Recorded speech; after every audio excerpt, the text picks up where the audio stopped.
రేవంత్ మరో రికార్డు సాధించారు.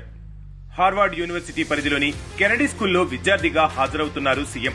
జనవరి 25 నుంచి జనవరి 30 వరకు జరగనున్న leadership for the 21st century ప్రోగ్రాంలో పలు అంశాలను నేర్చుకోనున్నారు. దేశంలో ఈ ప్రోగ్రాంకు హాజరైన తొలి వ్యక్తిగా సరికొత్త రికార్డు నెలకొల్పారు తెలంగాణ సీఎం. అదే సమయంలో రేవంత్ రెడ్డి డెడికేషన్ ఏంటో కూడా మరోసారి బయటపడింది. తీవ్ర మంచు తుఫాన్ కారణంగా అమెరికాలోని 15 రాష్ట్రాల్లో ఎమర్జెన్సీ ప్రకటించారు. అయినప్పటికీ సీఎం రేవంత్ ఎముకలు గడ్డకట్టే చలిలోనూ ఉదయం 7 గంటల నుంచి సాయంత్రం 6 గంటల వరకు జరుగుతున్న ఈ క్లాసులకు హాజరవుతున్నారు.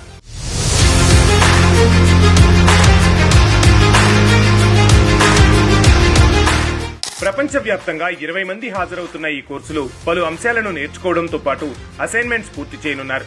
నాయకత్వంలో ఎదురయ్యే సవాళ్లు, రానున్న మార్పులకు అనుగుణంగా విధానాల రూపకల్పన, సామాజిక శ్రేయస్సు, నిర్ణయాలు తీసుకునే విషయంలో చొరవ తదితర అంశాలపై తరగతులు, అసైన్మెంట్లు ఉంటాయి.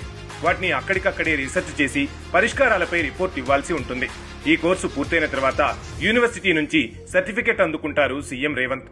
తాను విద్యార్థిగా నేర్చుకునే అంశాలను అమలు చేయడం ద్వారా రానున్న కాలంలో పరిపాలనలో గుణాత్మక మార్పులకు శ్రీకారం చుట్టనున్నారు. ఇలాంటి ప్రతిష్టాత్మక కార్యక్రమానికి హాజరై తన డెడికేషన్ ఏంటో సీఎం రేవంత్ నిరూపించుకోగా బీఆర్ఎస్ మాత్రం ఎప్పటిలాగానే విషం చిమ్ముతోంది. సీఎం రేవంత్ విహారయాత్రకు అమెరికాకు వెళ్లినట్లు ఫేక్ ప్రచారానికి తెరలేపింది. కానీ ఇవేవీ పట్టించుకోని సీఎం రేవంత్ సాధారణ వ్యక్తిగా ఈ క్లాసులకు హాజరయ్యారు.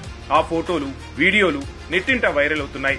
దీంతో బీఆర్ఎస్ పార్టీ చేస్తున్నది ఫేక్ ప్రచారమని మరోసారి నిరూపితమైంది.